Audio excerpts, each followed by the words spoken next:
ਸਤਿ ਸ਼੍ਰੀ ਅਕਾਲ। ਤੁਸੀਂ ਜੁੜੇ ਹੋਏ ਹੋ ਪੰਜਾਬੀ ਰੇਡੀਓ USA ਦੇ ਨਾਲ ਤੇ ਮੈਂ ਹਾਂ ਪ੍ਰਵੀਨ ਸ਼ਰਮਾ ਲੈ ਕੇ ਹਾਜ਼ਰ ਹਾਂ ਪ੍ਰੋਗਰਾਮ ਖਬਰ ਤੇ ਨਜ਼ਰ ਪ੍ਰੋਗਰਾਮ ਦੇ ਵਿੱਚ ਕਈ ਅਹਿਮ ਤੇ ਕਈ ਖਾਸ ਖਬਰਾਂ ਨੂੰ ਲੈ ਕੇ ਜਾਣਕਾਰੀਆਂ ਸਾਂਝੀਆਂ ਕਰਨ ਦੇ ਲਈ ਚਰਚਾ ਕਰਨ ਦੇ ਲਈ ਜੁੜ ਚੁੱਕੇ ਨੇ ਪੰਜਾਬ ਤੋਂ ਸੀਨੀਅਰ ਪੱਤਰਕਾਰ ਤੇ ਪੰਜਾਬ ਦੇ ਸੰਘਰਸ਼ੀ ਪੀੜਾਂ ਦੇ ਵਿੱਚ ਬੇਬਾਕੀ ਦੇ ਨਾਲ ਪੰਜਾਬੀਆਂ ਦੇ ਮਸਲਿਆਂ ਉੱਤੇ ਬੋਲਣ ਵਾਲੇ ਨੇ ਧੜਕ ਟਿੱਪਣੀਆਂ ਕਰਨ ਵਾਲੇ ਦੀਪਕ ਸ਼ਰਮਾ ਚਨਾਰਥਲ ਜੀ। ਸ਼ਰਮਾ ਜੀ, ਸਤਿ ਸ਼੍ਰੀ ਅਕਾਲ, ਸਵਾਗਤ ਹੈ ਜੀ ਪੰਜਾਬੀ ਰੇਡੀਓ USA ਤੇ ਜੀ। ਸਤਿ ਸ਼੍ਰੀ ਅਕਾਲ ਪ੍ਰਵੀਨ ਜੀ, ਸਾਰੇ ਦਰਸ਼ਕਾਂ ਨੂੰ ਸਰੋਤਿਆਂ ਨੂੰ ਮੇਰੀ ਪਿਆਰ ਭਰੀ ਸਤਿ ਸ਼੍ਰੀ ਅਕਾਲ। ਸਤਿ ਸ਼੍ਰੀ ਅਕਾਲ ਜੀ। ਪ੍ਰੋਗਰਾਮ ਦੇ ਵਿੱਚ ਅੱਗੇ ਵਧਣ ਤੋਂ ਪਹਿਲਾਂ ਧੰਨਵਾਦ ਕਰਦੇ ਚਲੀਏ ਸਪਾਂਸਰਸ ਦਾ, ਜਿਹੜੇ ਜ਼ਰੀਆ ਬਣਦੇ ਨੇ ਇਹਨਾਂ ਪ੍ਰੋਗਰਾਮਾਂ ਨੂੰ ਤੁਹਾਡੇ ਤੱਕ ਪਹੁੰਚਾਉਣ ਦੇ ਲਈ। ਖਾਲਸਾ ਇੰਸ਼ੋਰੈਂਸ ਏਜੰਸੀ ਵਾਲੇ, ਜਿਨ੍ਹਾਂ ਤੋਂ ਤੁਸੀਂ ਹਰ ਤਰੀਕੇ ਦੀ ਇੰਸ਼ੋਰੈਂਸ ਲੈ ਸਕਦੇ ਹੋ। ਇੰਸ਼ੋਰੈਂਸ ਬਾਰੇ ਪਤਾ ਕਰਨ ਦੇ ਲਈ ਇਹਨਾਂ ਦਾ ਨੰਬਰ ਹੈ 408-272-2500।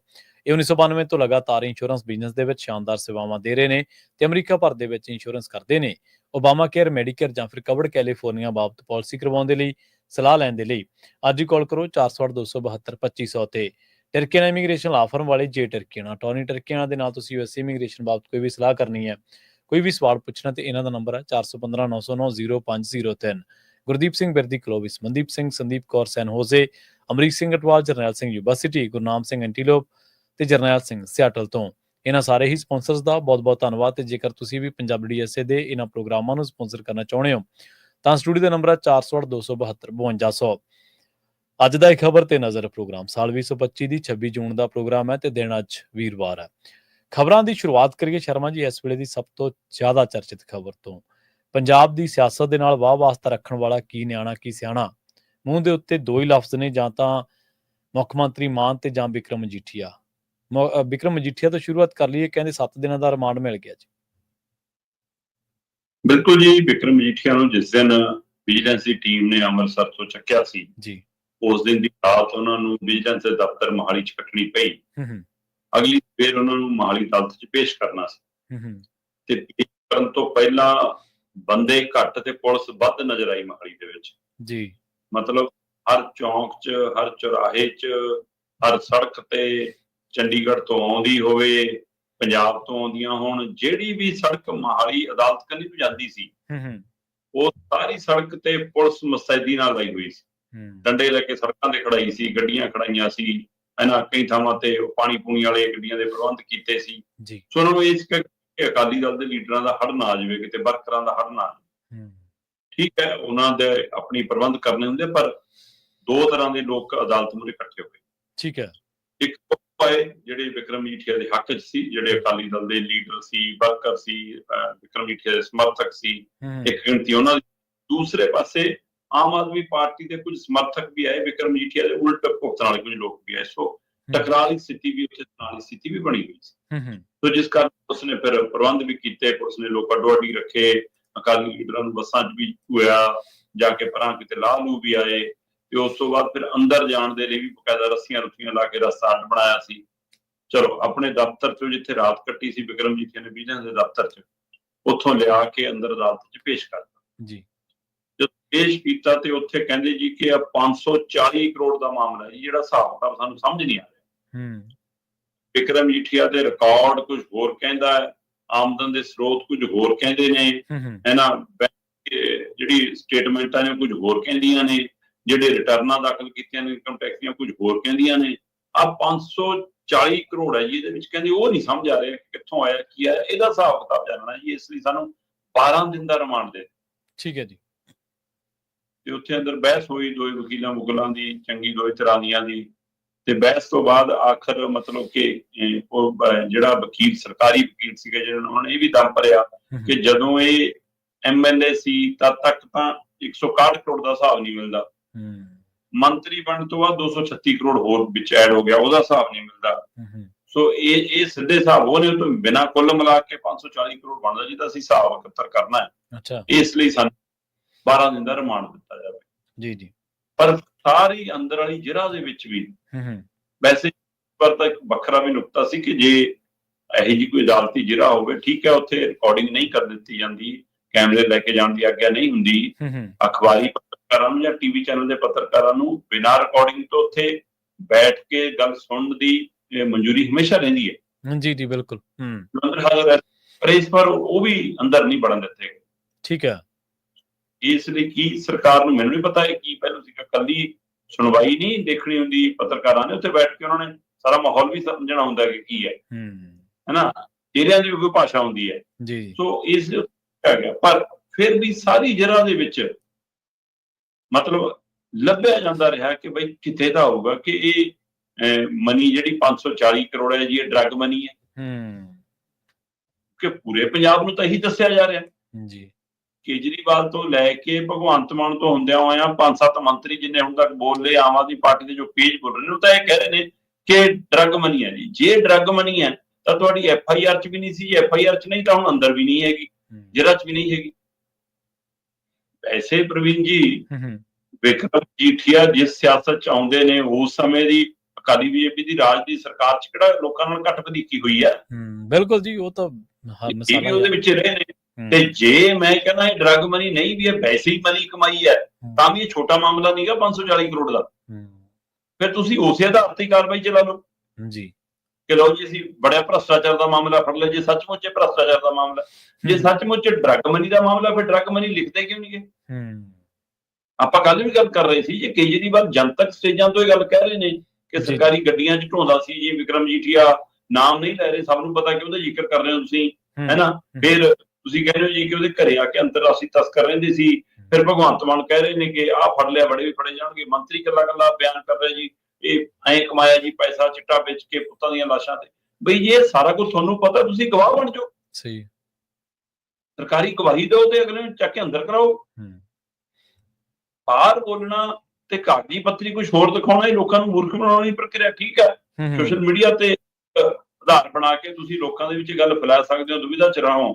ਪਰ ਜਦੋਂ ਕਾਨੂੰਨੀ ਨੁਕਤਿਆਂ ਨੂੰ ਦੇਖਿਆ ਜਾਵੇ ਤਾਂ ਉੱਥੇ ਫੇਰ 540 ਕਰੋੜ ਦਾ ਕੱਲਾ ਮਨੀ ਲਾਂਡਰਿੰਗ ਦਾ ਮਾਮਲਾ, ਤੇ ਜੇ ਮਨੀ ਲਾਂਡਰਿੰਗ ਦਾ ਅੱਜ ਨਹੀਂ ਤਾਂ ਕੱਲ ਈਡੀ ਆ ਜੂਗੀ ਇਹਦੇ ਵਿੱਚ ਜੀ।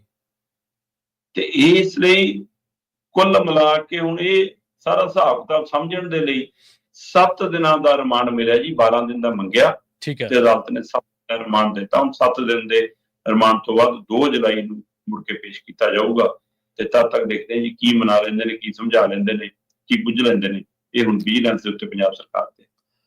ਹੁਣ ਤੱਕ ਨਾ ਸਾਰੇ ਪੋਲੀਟੀਕਲ ਲੋਕਾਂ ਨੂੰ, ਲੀਡਰਾਂ ਨੂੰ, ਸਿਆਸਤਦਾਨਾਂ ਨੂੰ ਇੱਕ ਨਾ ਸ਼ੇਰ ਥਿਆਇਆ ਜੀ ਲੱਭਿਆ ਜੀ। ਉਹ ਕਹਿੰਦੇ ਨੇ ਕਿ ਇਧਰ ਉਧਰ ਕੀ ਬਾਤ ਮਤ ਕਰ, ਇਹ ਬਤਾ ਕਾਫਲਾ ਕਿਉਂ ਲੁੱਟਾ। ਇਹ ਬੜਾ ਅੱਜ ਕੱਲ੍ਹ ਮਸ਼ਹੂਰ ਹੋ ਰਿਹਾ, ਹਰ ਕੋਈ ਭਗਵੰਤ ਮਾਨ ਨੂੰ ਟੈਗ ਕਰਕੇ ਇਹ ਗੱਲ ਕਹਿ ਦਿੰਦਾ। ਪਰ ਅਸਲ ਦੇ ਵਿੱਚ ਸ਼ਰਮਾ ਜੀ ਗੱਲ ਜਿਹੜੀ ਆ ਉਹ ਇਹੀ ਹੈ ਜਿਹੜੀ ਤੁਹਾਡੀ ਤਫਸੀਲ ਦੇ ਵਿੱਚ ਤੱਤਸਾਰ ਨਿਕਲਦਾ ਵੀ ਤੁਸੀਂ ਸਿਆਸੀ ਗੱਲਾਂ ਨਾ ਕਰੋ, ਤੁਹਾਡਾ ਕੰਮ ਨਜ਼ਰ ਆਉਣਾ ਚਾਹੀਦਾ। ਤੁਸੀਂ ਜਿਹੜੇ ਐਲੀਗੇਸ਼ਨ ਲਾਉਣੇ ਆ ਉਹ ਐਲੀਗੇਸ਼ਨ ਦੀ ਗਰਾਊਂਡ ਤੇ ਅਦਾਲਤ ਦੇ ਵਿੱਚ ਉਹਦਾ ਮੁਕਾਮ ਕੋਈ ਬਣਨਾ ਦਿਖਦਾ ਚਾਹੀਦਾ। ਰੀਲਾਂ ਪਾ ਕੇ, ਪ੍ਰੈਸ ਕਾਨਫਰੰਸਾਂ ਕਰਕੇ ਇਹਦੇ ਨਾਲ ਕੀ ਹੋ ਜਾਊਗਾ? ਇਹ ਤਾਂ ਤੁਸੀਂ ਕੰਮ ਪਿਛਲੇ 7-8 ਸਾਲਾਂ ਤੋਂ ਕਰੀ ਜਾਂਦੇ ਹੋ। ਉਹੀ ਕਿਸੇ ਪਿੱਟੇ ਜਿਹੜੇ ਤੁਹਾਡੇ ਡਾਇਲੌਗ ਨੇ ਉਹੀ ਲੋਕ ਸੁਣ ਰਹੇ ਨੇ ਵਾਰ-ਵਾਰ। ਤੇ ਮਾਨ ਸਾਹਿਬ ਅੱਗੇ ਕਹਿ ਰਹੇ ਨੇ, ਕਹਿੰਦੇ ਕੋਈ ਵੱਡਾ ਹੋਵੇ ਕੋਈ ਛੋਟਾ ਹੋਵੇ ਬਖਸ਼ਾਂਗੇ ਨਹੀਂ ਜੀ। ਬਿਲਕੁਲ ਪ੍ਰਵੀਨ ਜੀ, ਕੱਲ ਭਾਰਤੀ ਸਮੇਂ ਅਨੁਸਾਰ ਜਦੋਂ ਆਪਾਂ ਇਹ ਪ੍ਰੋਗਰਾਮ ਕਰ ਰਹੇ ਸੀ, ਹਾਂਜੀ, ਉਸ ਪ੍ਰੋਗਰਾਮ ਤੋਂ ਤੁਰੰਤ ਬਾਅਦ ਮੁੱਖ ਮੰਤਰੀ ਭਗਵੰਤ ਮਾਨ ਉਹਦੀ ਮੇਜ਼ ਸਜਾ ਕੇ ਬੈਠ ਗਏ ਸੀ। ਉਹਨਾਂ ਨੇ ਮੀਡੀਆ ਬੁਲਾ ਲਿਆ ਸੀ। ਸਵੇਰੇ ਥੋੜਾ ਸਾਜਰੇ ਬੁਲਾਇਆ, ਤੜਕੇ ਨਹੀਂ ਤਾਂ ਰੂਟੀਨ ਦੇ ਵਿੱਚ ਪ੍ਰੈਸ ਕਾਨਫਰੰਸਾਂ 11 ਵਜੇ ਹੁੰਦੀਆਂ ਨੇ, ਕਿਉਂਕਿ ਸਵੇਰੇ ਬੈਠਕਾਂ ਹੁੰਦੀਆਂ ਨੇ ਅਦਾਰਿਆਂ ਨਾਲ, ਪੱਤਰਕਾਰਾਂ ਦੀਆਂ, ਸਾਰਾ ਉਹ ਤਾਲਮੇਲ ਬੈਠਣਾ ਹੁੰਦਾ, ਕਿੱਥੇ ਜਾਣਾ, ਕੀ ਕਰਨਾ। ਪਰ ਉਸ ਤੋਂ ਵੀ ਸਾਜਰੇ ਬੁਲਾਈ ਉਹਨਾਂ ਨੇ। ਸੋ ਕਹਿੰਦੇ ਕਿ ਮਾਫ ਕਰ ਦਿਓ, ਮੈਨੂੰ ਮੀਡੀਆ ਨੂੰ ਛੇਤੀ ਬੁਲਾਉਣਾ ਪਿਆ, ਮੈਨੂੰ ਪਤਾ ਤੁਸੀਂ ਦੇਰ ਰਾਤ ਤੱਕ ਕੰਮ ਕਰਦੇ ਹੋ ਤੇ ਸਵੇਰੇ ਕਈ ਵਾਰ ਲੇਟ ਸ਼ੁਰੂ ਹੁੰਦੀਆਂ ਜਾਂਦੀਆਂ ਆਪਣੀਆਂ ਦਫ਼ਤਰ ਦੀ ਮੀਟਿੰਗ ਹੁੰਦੀ। ਪਰ ਮਾਮਲਾ ਏਡਾ ਬੜਾ ਸੀ ਮਜੀਠੀਆ ਵਾਲਾ ਕਿ ਆਪਾਂ ਨੂੰ ਸਾਜਰੇ ਪ੍ਰੈਸ ਕਾਨਫਰੰਸ ਬੁਲਾਉਣੀ। ਠੀਕ ਹੈ। ਸਾਰਿਆਂ ਨੂੰ ਲੱਗਿਆ ਕਿ ਕੋਈ ਨਵੀਂ ਗੱਲ ਹੋਊਗੀ, ਨਵਾਂ ਖੁਲਾਸਾ ਹੋਊਗਾ ਤੇ ਮੁੱਖ ਮੰਤਰੀ ਸਾਹਿਬ ਨੇ ਗੱਲ ਉੱਥੋਂ ਹੀ ਸ਼ੁਰੂ ਕੀਤੀ ਕਿ ਬਈ ਇਹ ਜਿਹੜਾ ਪੈਸਾ ਕਮਾਇਆ ਗਿਆ ਹੈ ਨਾ, ਇਹ ਡਰੱਗ ਮਨੀ ਹੈ ਤੇ ਇਹ ਇਸ ਲਈ ਅਸੀਂ ਹੁਣ ਬਖਸ਼ਾਂਗੇ ਨਹੀਂ, ਚਾਹੇ ਕੋਈ ਜਿੱਡਾ ਮਰਜ਼ੀ ਵੱਡਾ ਹੋ। ਉਹ ਕਹਿੰਦੇ ਮੈਨੂੰ ਰੋਜ਼ ਤਾਨੇ ਮਾਰਦੇ ਸੀ ਬਾਕੀ ਦਲਾਂ ਵਾਲੇ ਸਾਰੇ, ਅੱਜ ਜੱਗ ਜ਼ਾਹਰ ਹੋ ਗਏ ਕਿ ਸਾਰੇ ਇੱਕੋ ਸਾਰ ਨੇ ਇਹ।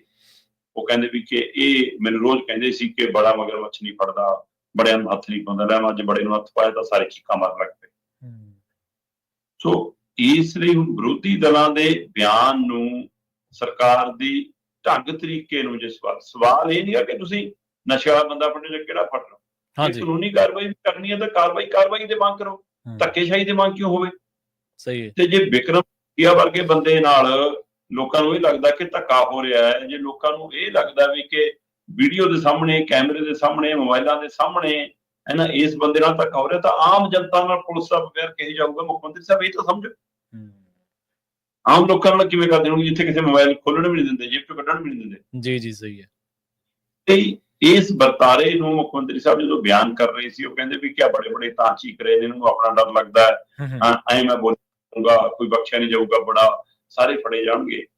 ਤਦ ਮਤਲਬ ਇਹ ਸਪਸ਼ਟ ਝਲਕਾਰਾ ਪੈ ਰਿਹਾ ਸੀਗਾ ਕਿ ਮੁੱਖ ਮੰਤਰੀ ਹੋਰੀ ਲਗਭਗ ਅਰਵਿੰਦ ਕੇਜਰੀਵਾਲ ਵਾਲੀ ਸਕ੍ਰਿਪਟ ਪੜ੍ਹ ਰਹੇ। ਉਹ ਅੱਛਾ। ਜੋ ਇੱਕ ਦਿਨ ਪਹਿਲਾਂ ਅਰਵਿੰਦ ਕੇਜਰੀਵਾਲ ਨੇ ਬੋਲਿਆ, ਲਗਭਗ ਉਹੀ ਬਿਆਨੀਆਂ ਮੁੱਖ ਮੰਤਰੀ ਭਗਵੰਤ ਮਾਨ ਹੋਰਾਂ ਦੀ ਪ੍ਰੈਸ ਕਾਨਫਰੰਸ ਸੀਗਾ। ਤੇ ਮੁੱਖ ਮੰਤਰੀ ਭਗਵੰਤ ਮਾਨ ਵੀ ਇਹ ਗੱਲ ਜਚਾ ਰਹੇ ਸੀਗੇ ਕਿ ਸਾਰਾ ਕੁਝ ਡਰੱਗ ਨਾਲ ਹੈ। ਜੇ ਸਾਰਾ ਕੁਝ ਡਰੱਗ ਨਾਲ ਹੈ ਤਾਂ ਤੁਹਾਡੀ ਕਾਨੂੰਨੀ ਕਾਰਵਾਈ 'ਚ ਕਿਉਂ ਨਹੀਂ ਆ ਰਿਹਾ? ਸਹੀ ਗੱਲ। ਸਵਾਲ ਤਾਂ ਇਹੀ ਹੈ ਜੀ। ਤੁਸੀਂ ਇਹ ਦੇਖੋ ਕਿ ਆਮ ਆਦਮੀ ਪਾਰਟੀ ਜਦੋਂ ਚੋਣ ਪ੍ਰਚਾਰ ਸੀ, ਹਾਂਜੀ, ਤਾਂ ਪੂਰੀ ਪੰਜਾਬ ਦੀ ਨਜ਼ਰ ਦੇ ਵਿੱਚ ਬਿਕਰਮ ਮਜੀਠੀਆ ਖਲਨਾਇਕ ਬਣ ਗਿਆ ਸੀ, ਔਰ ਉਸ ਨੂੰ ਲੋਕ ਮੰਨਣ ਲੱਗ ਪਏ ਸੀ। ਜੀ ਜੀ। ਪਰ ਇਹ ਸਾਰੇ ਨੈਰੇਟਿਵ ਨੂੰ ਤੋੜਿਆ ਕਿਹਨੇ? ਕੇਜਰੀਵਾਲ ਨੇ ਮਾਫੀ ਮੰਗ ਕੇ। ਤੇ ਜੇ ਕੇਜਰੀਵਾਲ ਨੇ ਮਾਫੀ ਕਿਉਂ ਮੰਗੀ ਜੀ? ਉਸ ਸਮੇਂ ਸਾਰਾ ਕੁਝ ਪਤਾ ਸੀ, ਸਾਹਮਣਾ ਕਰਦੇ। ਜੇ ਸੰਜੇ ਸਿੰਘ ਕਰ ਰਹੇ ਤੁਸੀਂ ਵੀ ਕਰੀ ਜਾਂਦੇ। ਤੇ ਫਿਰ ਉਸ ਤੋਂ ਬਾਅਦ ਜੇਕਰ ਤੁਹਾਡਾ ਉਹ ਨੈਰੇਟਿਵ ਸਿਰਜਿਆ ਹੋਇਆ ਅੱਜ ਸੱਚ ਸਾਬਤ ਹੋ ਰਿਹਾ ਹੈ, ਹਾਂਜੀ, ਫਿਰ ਤੁਹਾਡੇ ਹੱਕ ਦੇ ਵਿੱਚ ਤਾਂ ਅੱਜ ਮਹਾਲੀ ਭਰ ਜਾਣਾ ਚਾਹੀਦਾ ਸੀ ਕਿ ਲਓ ਵੀ ਕਰਤਾ ਇਹ ਕੰਮ ਜੀ। ਤੁਹਾਨੂੰ ਪੰਚਾਇਤਾਂ ਨੂੰ ਪੰਚਾਇਤ ਅਫਸਰਾਂ ਦੇ ਗਲਗੁੱਠੇ ਦੇ ਕੇ ਮਤੇ ਪਾਉਣੇ ਪਾ ਰਹੇ ਨੇ। ਮੁੱਖ ਮੰਤਰੀ ਸਾਹਿਬ ਨੇ ਪ੍ਰੈਸ ਕਾਨਫਰੰਸ ਕਹੀ ਗੱਲ। ਅੱਛਾ। ਕਹਿੰਦੇ ਵੀ ਪੰਚਾਇਤਾਂ ਦੇ ਮਤੇ ਆ ਰਹੇ ਨੇ ਕਿ ਦੇਖੋ ਜੀ ਅਸੀਂ ਆਪਣੇ ਪਿੰਡ 'ਚ ਮਕਾਤਾ, ਚਿੱਟਾ ਰੋਕਤਾ ਜੀ, ਜੇ ਕੋਈ ਵੇਚੂਗਾ ਅਸੀਂ ਜਦੇ ਕਾਰਵਾਈ ਕਰਾਂਗੇ ਜੀ, ਜਦੇ ਪੁਲਿਸ ਨੂੰ ਦੱਸਾਂਗੇ ਜੀ। ਕਹਿੰਦੇ ਪੰਚਾਇਤਾਂ ਮਤੇ ਪਾ ਰਹੀਆਂ ਨੇ। ਹਰ ਇੱਕ ਪੰਜਾਬ ਨੂੰ ਪਤਾ ਕਿ ਪੰਚਾਇਤਾਂ ਬਣਦੀਆਂ ਕਿਵੇਂ ਨੇ ਤੇ ਮਤੇ ਕਿਵੇਂ ਪਾਉਂਦੀਆਂ ਜੀ। ਬਿਲਕੁਲ ਸਹੀ ਹੈ। ਸਾਰੇ ਪੰਜਾਬ ਨੂੰ ਪਤਾ ਕਿ ਤੁਸੀਂ ਕਿਵੇਂ ਪੰਚਾਇਤਾਂ ਨੂੰ ਪੋਸਟਰ ਭੇਜੇ ਨੇ, ਕਿਵੇਂ ਬੈਨਰ ਭੇਜੇ ਨੇ ਆਪਣੀਆਂ ਫੋਟੋਆਂ ਵਾਲੇ, ਤੇ ਬਿੱਲ ਵੀ ਨਾਲੇ ਭੇਜਤਾ ਕਿ ਉਹ ਬਿੱਲ ਵੀ ਪੰਚਾਇਤਾਂ ਦੇ ਦੇਣ। ਸੋ ਇਸ ਲਈ ਇਹ ਜਿਹੜਾ ਨੈਰੇਟਿਵ ਸਿਰਜਿਆ ਜਾ ਰਿਹਾ, ਫਿਰ ਤਾਂ ਜੇ ਸੱਚਮੁੱਚ ਤੁਸੀਂ ਅੱਜ ਸਭ ਤੋਂ ਬੜੇ ਤਸਕਰ ਨੂੰ ਫੜ ਲਿਆ, ਅਸੀਂ ਉਹਦੀ ਪੈਰਵੀ ਨਹੀਂ ਕਰਦੇ, ਅਸੀਂ ਤਰੀਕਾਕਾਰ ਤੇ ਸਵਾਲ ਖੜਾ ਕਰ ਰਹੇ। ਬਿਲਕੁਲ ਸਹੀ। ਅਸੀਂ ਸਵਾਲ ਖੜਾ ਕਰ ਰਹੇ ਹਾਂ ਕਿ 540 ਕਰੋੜ ਦਾ ਜੇ ਪੈਸੇ ਦਾ ਹੀ ਕਪੜਾ ਹੈ, ਉਹ ਵੀ ਬਹੁਤ ਵੱਡਾ ਮਾਮਲਾ। ਤੁਸੀਂ ਉਸੇ ਨੂੰ ਲਿਆ ਕੇ ਰੱਖ ਲੈਂਦੇ ਜੇ ਸੱਚਮੁੱਚ ਉਹ ਕਪੜਾ ਜੀ। ਤੁਸੀਂ ਉਸੇ ਆਧਾਰ ਤੇ ਪੰਜਾਬ ਨੂੰ ਦਿਖਾਉਂਦੇ ਕਿ ਚੁੱਕੋ ਅਸੀਂ ਭ੍ਰਿਸ਼ਟਾਚਾਰ ਦੇ ਮਾਮਲੇ 'ਚ ਫੜ ਲਿਆ, ਵੀ ਹੁਣ ਜਾਂਚ ਕਰ ਲਾਂਗੇ ਪੈਸਾ ਕਿੱਥੋਂ ਆਇਆ। ਜਾਂ ਤਾਂ ਫਿਰ ਨਸ਼ੇ ਵਾਲਾ ਮਾਮਲਾ ਸ਼ਾਮਲ ਕਰੋ, ਜਾਂ ਫਿਰ ਲੋਕਾਂ ਨੂੰ ਸਹੀ ਸੱਚ ਦਿਖਾਓ। ਸੋ ਇਸ ਮਾਮਲੇ ਦੇ ਵਿੱਚ ਕੱਲ ਭਗਵੰਤ ਮਾਨ ਹੋਰਾਂ ਦੀ ਪ੍ਰੈਸ ਕਾਨਫਰੰਸ ਹੋਈ ਜ਼ਰੂਰ, ਇੱਕ ਦੋ ਸਵਾਲਾਂ ਤੋਂ ਉਹਨਾਂ ਨੇ ਟਾਲਾ ਵੱਟਣ ਵੀ ਕੀਤੀ, ਪਰ ਚਲੋ ਸਰਕਾਰੀ ਪ੍ਰੈਸ ਕਾਨਫਰੰਸ ਹੀ ਮੈਨੇਜਮੈਂਟ ਹੋ ਜਾਂਦੀ ਹੈ, ਮੈਨੇਜ ਵੀ ਕੀਤੀ ਗਈ। ਸੋ ਲੈ ਦੇ ਕੇ ਮੁੱਖ ਮੰਤਰੀ ਭਗਵੰਤ ਮਾਨ ਨੇ ਵਿਰੋਧੀਆਂ ਤੇ ਨਿਸ਼ਾਨਾ ਵੀ ਸਾਧਿਆ। ਠੀਕ ਹੈ। ਤੇ ਕਿਤੇ ਨਾ ਕਿਤੇ ਕੋਸ਼ਿਸ਼ ਕੀਤੀ ਵੀ ਕਿ ਕੋਈ ਬੋਲੇ ਨਾ, ਕੋਈ ਸਵਾਲ ਨਾ ਕਰੇ, ਜੋ ਕਰ ਰਹੇ ਆ ਉਹਦੀ ਵਾਹਵਾਹੀ ਕਰੋ, ਜੇ ਸਵਾਲ ਕਰੋਗੇ ਫਿਰ ਕਾਰਵਾਈ ਹੋਊਗੀ। ਸੋ ਕਿਤੇ ਨਾ ਕਿਤੇ ਇਹ ਮੋਦੀ ਵਾਲੀ ਡਿਕਟੇਟਰਸ਼ਿਪ ਦਾ ਵੀ ਪ੍ਰਗਟਾਵਾ ਸੂਬਈ ਸਰਕਾਰ ਨੇ ਕੀਤਾ।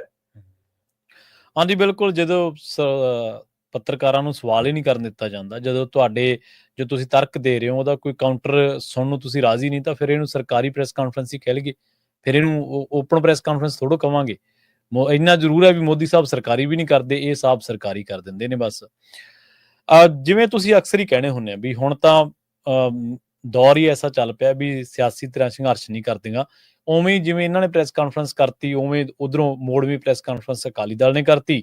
ਅਕਾਲੀ ਦਲ ਨੇ ਮਜੀਠੀਆ ਦੇ ਹੱਕ ਦੇ ਵਿੱਚ ਜ਼ਾਹਰ ਜੀ ਗੱਲ ਆ ਕੁਝ ਗੱਲਾਂ ਕਹੀਆਂ ਨੇ, ਪਰ ਇਸ ਪ੍ਰੈਸ ਕਾਨਫਰੰਸ ਦੇ ਵਿੱਚ ਖਾਸ ਤੇ ਰੌਚਕ ਗੱਲ ਇਹ ਰਹੀ ਕਿ ਸੁਖਬੀਰ ਬਾਦਲ ਨਜ਼ਰ ਨਹੀਂ ਆਏ, ਉਹ ਗਾਇਬ ਰਹੇ। ਜਿਸ ਦਿਨ ਦੇ ਬਿਕਰਮ ਮਜੀਠੀਆ ਦੇ ਘਰੇ ਛਾਪੇਮਾਰੀ ਹੋਈ, ਗ੍ਰਿਫਤਾਰੀ ਹੋਈ, ਦਾ ਕੱਲ ਪੇਸ਼ ਕਰਤਾ, ਰਿਮਾਂਡ ਲੈ ਲਿਆ, ਇਹ ਸਾਰੀ ਪ੍ਰਕਿਰਿਆ 'ਚ ਮੈਨੂੰ ਲੱਗਦਾ ਸੁਖਬੀਰ ਬਾਦਲ ਦਾ ਇੱਕ ਸੋਸ਼ਲ ਮੀਡੀਆ ਤੇ ਸੁਨੇਹਾ ਤੋਂ ਬਿਨਾਂ ਖਾਸ ਕੋਈ ਕਿਤੇ ਕੋਈ ਸਰਗਰਮੀ ਨਹੀਂ। ਪਾਰਟੀ ਪੱਧਰ ਤੇ ਠੀਕ, ਦੇ ਪੱਧਰ ਤੇ ਠੀਕ ਹੈ, ਕੁਝ ਵਰਕਰਾਂ ਦੇ ਪੱਧਰ ਤੇ ਠੀਕ ਹੈ, ਪਰ ਇੱਕ ਪਾਰਟੀ ਦਾ ਮੁੱਖ ਲੀਡਰ ਜਿਹੜਾ ਦੂਜੇ ਤੀਜੇ ਨੰਬਰ ਦਾ ਲੀਡਰ ਹੋਵੇ ਪਾਰਟੀ ਦੇ ਵਿੱਚ, ਮਾਝੇ ਦਾ ਜਰਨੈਲ ਕਹਾਉਂਦਾ ਹੋਵੇ ਪਾਰਟੀ ਦੇ ਅੰਦਰ, ਤੇ ਮੰਤਰੀ ਰਿਹਾ ਹੋਵੇ, ਘਰ ਵਾਲੀ ਮੌਜੂਦਾ MLA ਹੋਵੇ, ਉਹਦੇ ਹੱਕ 'ਚ ਉਹਦੇ ਹਲਕੇ ਤੋਂ ਤਾਂ ਲੀਡਰ ਆਉਂਦੇ, ਉਹਦੇ ਹੱਕ 'ਚ ਲੋਕ ਆਉਂਦੇ ਜੀ। ਬਿਲਕੁਲ। ਉਹਦੇ ਪਾਰਟੀ ਦੇ ਵਰਕਰ ਤਾਂ ਪੂਰੇ ਪੰਜਾਬ 'ਚੋਂ ਨਿਕਲ ਕੇ ਆਉਂਦੇ। ਠੀਕ ਹੈ, ਆਏ, ਅਸੀਂ ਇਹ ਨਹੀਂ ਕਹਿੰਦੇ ਕਿ ਨਹੀਂ ਆਏ, ਪਰ ਤੁਸੀਂ ਤਾਜ਼ੀ ਭਰਤੀ ਕੀਤੀ ਹੈ 25 ਲੱਖ, ਤੇ ਉਹ 25 ਲੱਖ 'ਚੋਂ ਲੱਖ ਆ ਜਾਂਦਾ, 10,000 ਆ ਜਾਂਦਾ ਜੀ।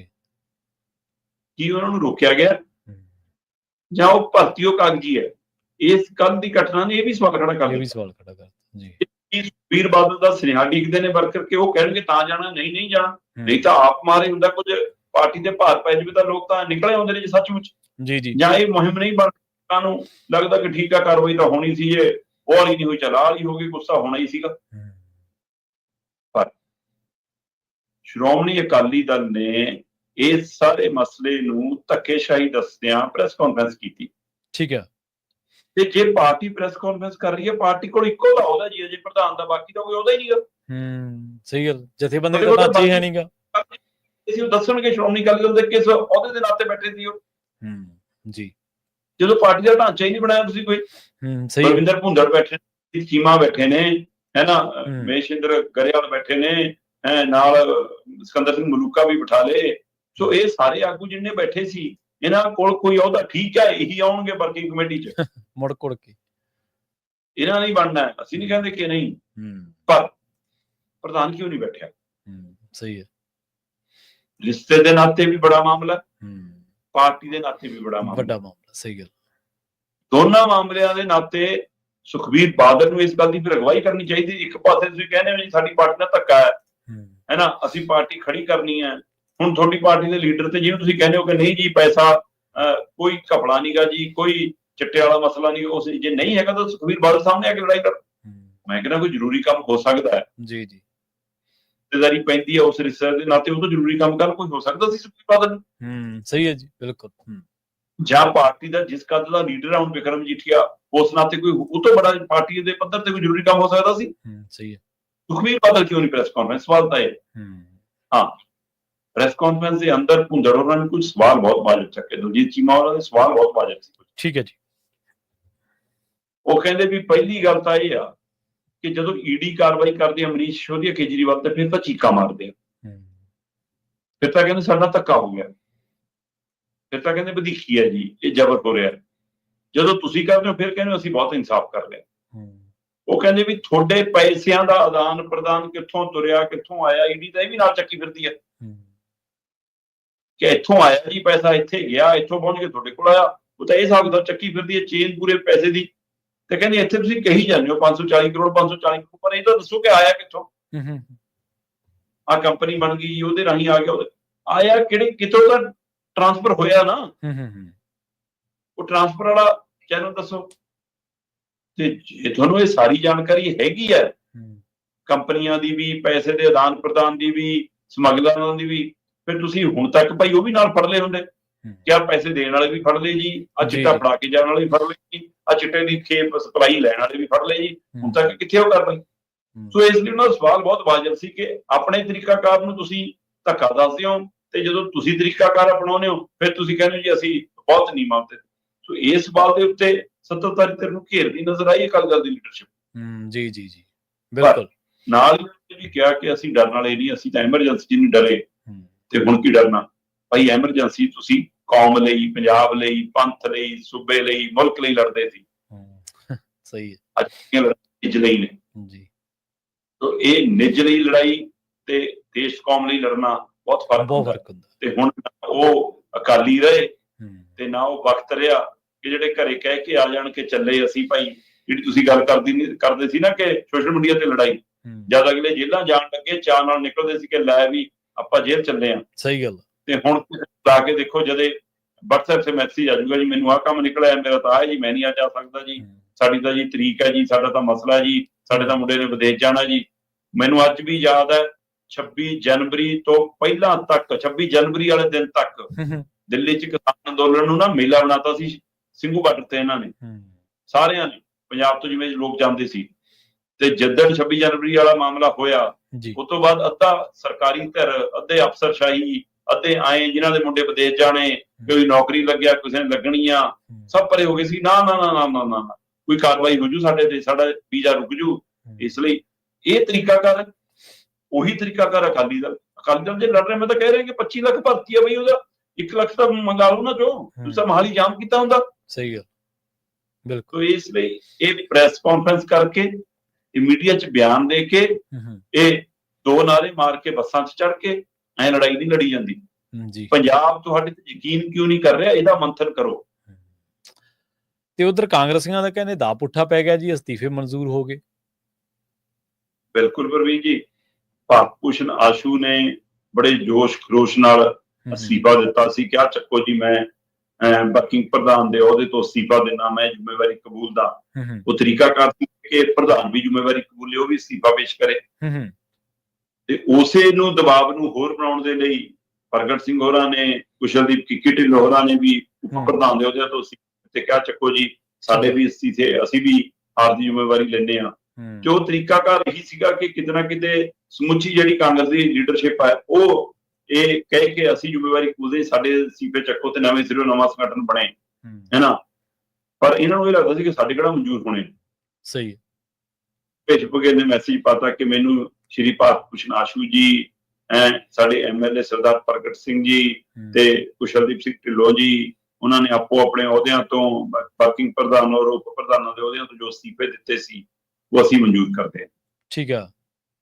ਉਹ ਅਸਤੀਫੇ ਮਨਜ਼ੂਰ ਹੋ ਗਏ, ਹੁਣ ਅੱਜ ਹਿਸਾਬ ਕਿਤਾਬ ਲਾਉਂਦੇ ਹੋਣ ਕਿ ਹੁਣ ਕਰਨਾ ਕੀ।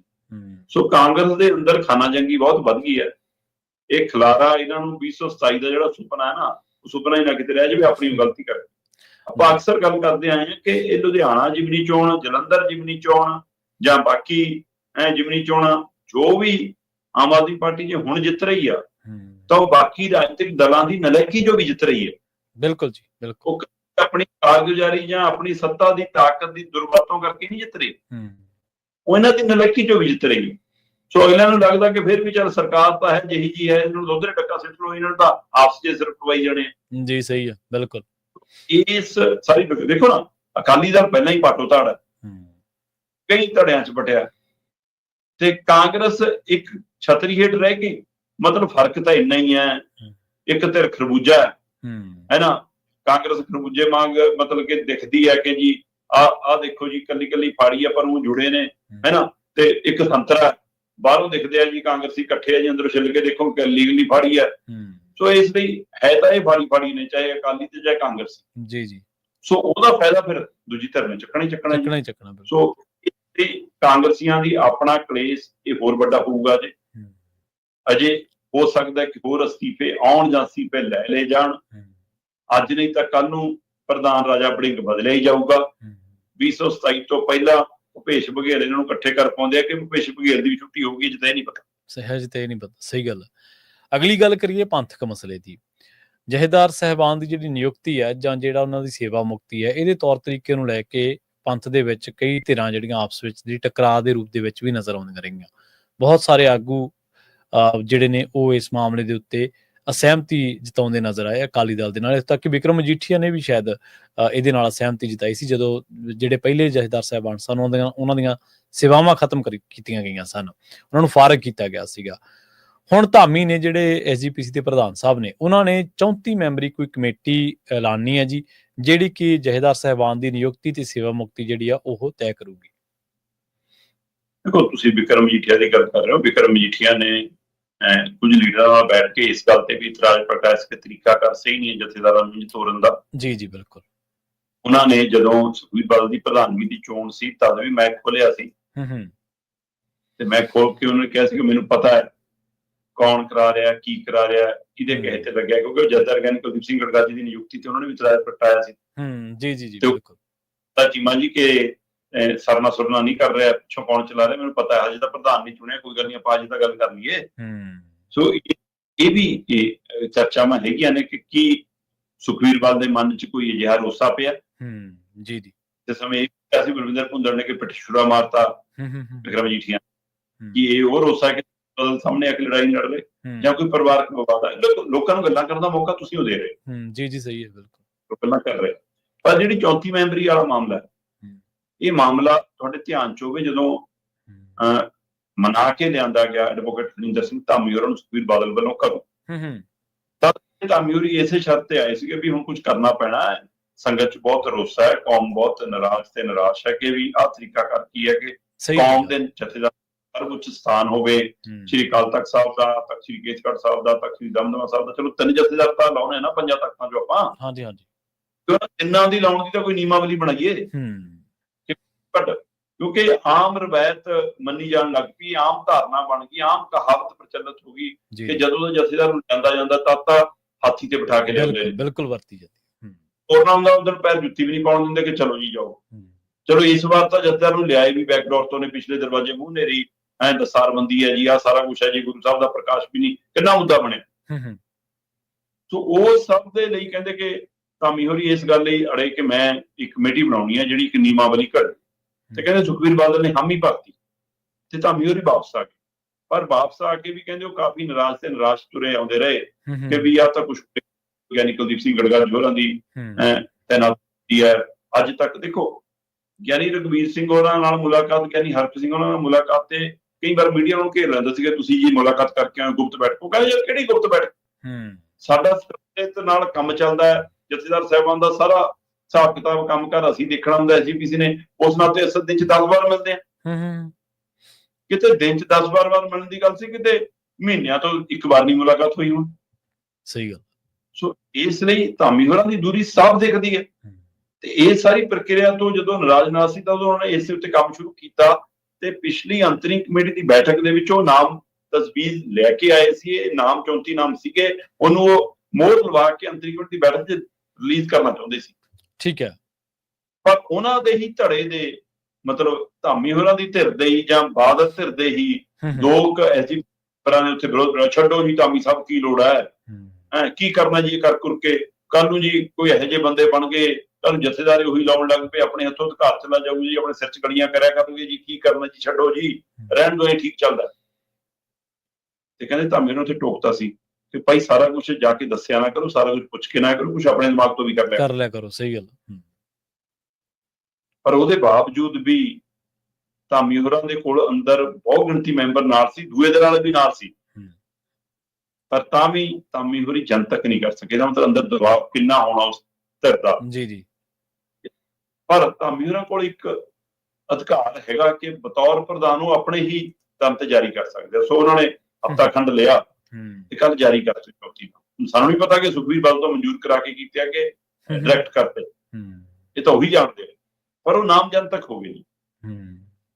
ਹੁਣ ਨਾਮਾਂ ਤੇ ਚਰਚਾ ਤੁਰੂਗੀ ਜੀ, ਜੇ ਨਾਮ ਕਮੇਟੀ ਦੀ ਬੈਠਕ ਹੋਊਗੀ ਜਾਂ ਬੈਠਕਾਂ ਨੂੰ ਅਧਿਕਾਰ ਹੋਊਗਾ ਜੀ ਕਿ ਉਹ ਨਿਯਮ ਘੜਨ ਨੂੰ ਸੁਝਾਅ ਮੰਗੇ ਗਏ ਸੀ, ਬਕਾਇਦਾ ਨੂੰ ਸੁਝਾਅ ਚਰਚਾ ਹੋਵੇ, ਵੱਖ-ਵੱਖ ਤਰ੍ਹਾਂ ਨਾਲ ਰਾਏ ਹੋਵੇ, ਉਹਦੇ ਵਿੱਚੋਂ ਇੱਕ ਖਰੜਾ ਤਿਆਰ ਹੋਵੇ ਕਿ ਜਥੇਦਾਰ ਸਾਹਿਬਾਨ ਲਿਆਉਣੇ ਕਿਵੇਂ ਨੇ, ਲਾਉਣੇ ਕਿਵੇਂ ਨੇ, ਹਟਾਉਣੇ ਕਿਵੇਂ ਨੇ, ਤੋਰਨੇ ਕਿਵੇਂ ਨੇ, ਉਹਨਾਂ ਦੀ ਕਾਰਜਵਿਧਾ ਕਿਵੇਂ, ਇਹਦੇ ਤੇ ਕੰਮ ਹੋਊਗਾ ਜੀ। ਉਹ ਰੂਪਰੇਖਾ ਤਿਆਰ ਹੋ ਕੇ ਤਾਂ ਵੀ ਕੰਟਰੋਲ ਦਾ ਐਸਜੀਪੀਸੀ ਜਿਹਦੇ ਕੋਲ ਹੋਊਗੀ ਉਹਦੇ ਕੋਲ ਹੀ ਰਹਿਣਾ। ਬਿਲਕੁਲ। ਇਹ ਤਾਂ ਸਿਰਫ ਕਮੇਟੀ ਨਿਯਮਾਵਲੀ ਬਣਾਉਣ ਦੇ ਲਈ ਹੈ। ਨਿਯਮਾਵਲੀ ਬਣਨ ਦੇ ਉੱਤੇ ਸਹਿਮਤੀ ਹੋਊਗੀ ਜਾਂ ਨਹੀਂ ਹੋਊਗੀ, ਬਣੇ ਹੋਏ ਨਿਯਮਾਂ ਤੇ ਸਹਿਮਤੀ ਹੋਊਗੀ ਕਿ ਨਹੀਂ ਹੋਊਗੀ, ਮੈਨੂੰ ਤਾਂ ਜੇ ਚੌਥੀ ਮੈਂਬਰੀ ਕਮੇਟੀ ਤੇ ਸਹਿਮਤੀ ਹੁੰਦੀ ਨਜ਼ਰ ਨਹੀਂ ਆਉਂਦੀ। ਸਹੀ ਹੈ। ਉਹਦੇ ਵਿੱਚ ਦੇਖੋ ਸੰਪਰਦਾਵਾਂ ਦੇ ਨਾਮ ਨੇ, ਕੁਝ ਨਿਹੰਗ ਜਥ ਵੀ, ਦਮਦਮੀ ਟਕਸਾਲ ਵੀ ਹੈ ਨਾ, ਤੇ ਉਹ ਤੋਂ ਬਿਨਾਂ ਬਾਕੀ ਨਿਰਮਲੇ ਵੀ ਹੈ ਨਾ, ਸਾਰੀਆਂ ਸੰਪਰਦਾਵਾਂ ਦੇ ਨੁਮਾਇੰਦੇ ਨੇ, ਸੰਤ ਸਮਾਜ ਦੇ ਨੁਮਾਇੰਦੇ ਨੇ, ਸਿੱਖ ਸੰਸਥਾਵਾਂ ਦੇ ਨੁਮਾਇੰਦੇ ਨੇ, ਧਾਰਮਿਕ ਸਿੱਖ ਜਥੇਬੰਦੀਆਂ ਦੇ ਨੁਮਾਇੰਦੇ ਨੇ, ਵਿਦਵਾਨ ਵਜੋਂ, ਸਿੱਖ ਵਿਗਿਆਨੀ ਵਜੋਂ, ਸਿੱਖ ਬੁੱਧੀਜੀਵੀ ਵਜੋਂ, ਯੂਨੀਵਰਸਿਟੀਆਂ ਦੇ ਵਾਈਸ ਚਾਂਸਲਰ ਜਾਂ ਹੋਰ ਜਿਹੜੇ ਹੈਗੇ ਨੇ, ਉਹਨਾਂ ਦੇ ਕੁਝ ਨਾਮ ਨੇ। ਤੇ ਇਹਨਾਂ ਸ਼੍ਰੋਮਣੀ ਅਕਾਲੀ ਦਲ ਬਾਦਲ ਧਿਰ ਦਾ ਵੀ ਇੱਕ ਨੁਮਾਇੰਦਾ, ਖੁਦ ਧਾਮੀ ਸਾਹਿਬ ਐਸਜੀਪੀਸੀ ਦੇ ਨਾਤੇ ਵੀ ਹੈਗੇ ਨੇ, ਉਹ ਤੋਂ ਬਿਨਾਂ ਅਕਾਲੀ ਦਲ ਬਾਦਲ ਧਿਰ ਦਾ ਵੀ ਜੇ ਰਾਜਨੀਤਿਕ ਧਿਰ ਚੋਂ ਲੈਣਾ ਜੀ ਤਾਂ ਫਿਰ ਬਾਕੀ ਅਕਾਲੀ ਦਲ ਕਿੱਥੇ ਨੇ। ਮੈਂ ਨਹੀਂ ਕਹਿੰਦਾ ਕਿ ਇਹਦੇ ਵਿੱਚ ਆਮ ਆਦਮੀ ਪਾਰਟੀ, ਬੀਜੇਪੀ ਜਾਂ ਕਾਂਗਰਸ ਦਾ ਨੁਮਾਇੰਦਾ ਹੋਣਾ ਚਾਹੀਦਾ। ਜੇ ਪੰਥਕ ਜਮਾਤ ਦੇ ਹਵਾਲੇ ਨਾਲ ਤੁਸੀਂ ਇਹ ਮੰਨਦੇ ਹੋ ਕਿ ਅਕਾਲੀ ਦਲ ਸਿੱਖ ਜਮਾਤ ਹੈ ਨਾ, ਸਿੱਖ ਧਿਰ ਦੀ ਨੁਮਾਇੰਦਗੀ ਕਰਦੀ ਪਾਰਟੀ ਹੈ, ਤੇ ਇਸ ਨਾਤੇ ਉਹਦਾ ਨੁਮਾਇੰਦਾ ਇਸ ਚੋਣ ਕਮੇਟੀ 'ਚ ਜਾਂ ਇਸ ਖਰੜਾ ਕਮੇਟੀ ਦੇ ਵਿੱਚ ਜਥੇਦਾਰ ਦੀ ਸੇਵਾ ਮੁਕਤ ਨਿਯੁਕਤੀ ਕਮੇਟੀ 'ਚ ਹੋਣਾ ਚਾਹੀਦਾ। ਤਾਂ ਫਿਰ ਸ਼੍ਰੋਮਣੀ ਅਕਾਲੀ ਦਲ ਅੰਮ੍ਰਿਤਸਰ ਵੀ ਹੈ ਭਾਈ, ਉਹਦੇ ਵੀ ਐਸਜੀਪੀਸੀ ਮੈਂਬਰ ਵੀ ਹੈਗੇ। ਸੁਧਾਰ ਜਗੀਰ ਕੌਰ ਅੱਡ ਲੜਕੇ ਹਟ ਗਿਆ, ਉਹਦੇ ਕੋਲ ਵੀ 10 ਮੈਂਬਰ ਹੈਗੇ।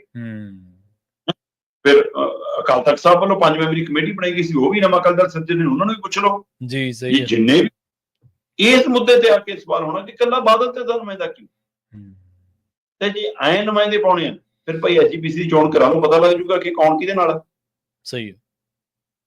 ਸੋ ਇਸ ਲਈ ਐਸਜੀਪੀਸੀ ਦੀ ਚੋਣ ਤੇ ਆ 34 ਮੈਂਬਰੀ ਕਮੇਟੀ, ਇਹਨੂੰ ਲੈ ਕੇ ਆਉਂਦੇ ਦਿਨਾਂ 'ਚ ਵੱਡਾ ਹੋਰ ਮਸਲਾ ਖੜਾ ਹੋਇਆ। ਮਸਲਾ ਇਕੱਲਾ ਕਮੇਟੀਆਂ ਦਾ ਨਹੀਂ ਸ਼ਰਮਾ ਜੀ, ਜਿਹੜਾ ਜਿਵੇਂ ਤੁਸੀਂ ਗੱਲ ਕਰ ਰਹੇ ਸੀ ਨਾ, ਉਹ ਜਿਹੜਾ ਸਾਰਾ ਸੀਨ ਪਿਛਲੇ 4-5 ਮਹੀਨਿਆਂ 'ਚ ਵਾਪਰਿਆ, ਉਹ ਮੇਰੇ ਅੱਖਾਂ ਮੂਹਰੇ ਆ ਰਿਹਾ ਸੀਗਾ। ਮੈਂ ਉਵੇਂ ਉਹਨੂੰ ਸੋਚ ਰਿਹਾ ਸੀਗਾ ਵੀ ਕਿਵੇਂ ਕੀ ਕੁਝ ਵਾਪਰਿਆ। ਮਸਲਾ ਕਮੇਟੀਆਂ ਦਾ ਨਹੀਂ, ਮਸਲਾ ਤਾਂ ਇਹ ਹੈ ਵੀ ਜੋ ਵਿਧੀ ਵਿਧਾਨ ਹੈ ਕੀ ਉਹ ਕਾਇਮ ਰੱਖਿਆ ਜਾ ਰਿਹਾ। ਨਵਾਂ ਵਿਧੀ ਵਿਧਾਨ ਬਣਾ ਕੇ ਤੁਸੀਂ ਕੀ ਕਰੋਗੇ, ਨਵੀਆਂ ਚੀਜ਼ਾਂ ਕਰਕੇ ਕੀ ਕਰੋਗੇ ਜੇਕਰ ਪੁਰਾਣੀਆਂ ਨਹੀਂ ਤੁਸੀਂ ਬਹਾਲ ਕਰ ਸਕਦੇ, ਜੇਕਰ ਪੁਰਾਣੀਆਂ ਦੇ ਉੱਤੇ ਪਹਿਰੇਦਾਰੀ ਨਹੀਂ ਕਰ ਸਕਦੇ। ਗੱਲ ਤਾਂ ਪਹਿਰੇਦਾਰੀ ਦੀ ਆ ਨਾ, ਗੱਲ ਤਾਂ ਉਹਨਾਂ ਚੀਜ਼ਾਂ ਨੂੰ ਲਾਗੂ ਕਰਵਾਉਣ ਦੀ ਆ ਜੀ।